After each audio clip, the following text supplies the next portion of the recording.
On one hand, we are the largest economy in Southeast Asia, with steady growth of around 5% and promising potential in the digital market.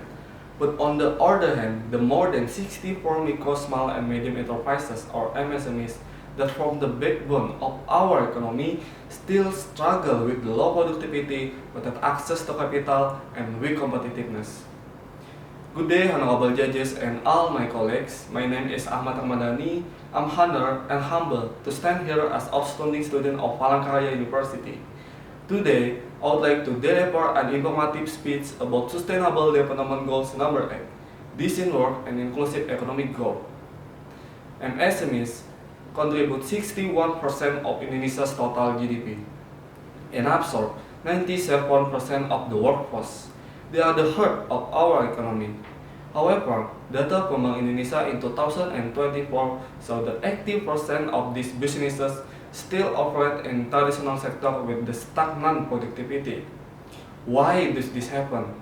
One of the biggest challenges is access to capital. Around 67% of MSMEs struggle to secure bank loans because they lack adequate collateral or financial records. Additionally, Indonesia has more than 200 million internet users. According to Ministry of Cooperatives, only 33% of these businesses making optimal use of e-commerce. Many MSMEs, especially in rural areas, continue to rely on conventional market due to a lack of understanding digital technology. Now, let me present 3 key ways to turn these challenges into the real opportunity for MSMEs. I call them DDP: digitalization, diversified access to capital, and policy support. First, digitalization is no longer optional, it's a necessity. With the right training, MSMEs can use e-commerce and social media to reach a broader market. A concrete example can be seen from Batik Catchment on Pekalongan, who increased their turnover by 40% and even penetrated export market after moving to the marketplace. Digitalization also allows MSMEs to optimize their operation from inventory management to more targeted marketing. Second, diversifying access to capital should be a priority. In addition to the government's People Business Credit Scheme, fintech lenders like Amarta and Kredivo have proven effective as alternative for MSMEs that struggle to secure bank loans.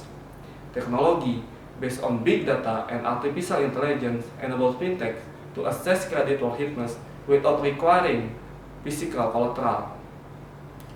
The government can also role-play, expanding the CURE program and lowering interest rates, making it more affordable for MSMEs. Third, policy support from the government and collaboration with the private sector are essential to creating a conducive ecosystem. Tax incentives that have gone digital can be a boost, while internet infrastructure development such as Satria-2 satellite project will be ensured that MSMEs in remote areas can be connected. Additionally, digital literacy and basic financial management training programs should be intensified, especially for MSMEs that managed by vulnerable groups such as women and rural communities. In the end, the ex-SDGs remind us that economic growth must be inclusive and sustainable. MSMEs are not just a statistic and contribution to GDP, but the millions of families who depend on these small businesses to support themselves.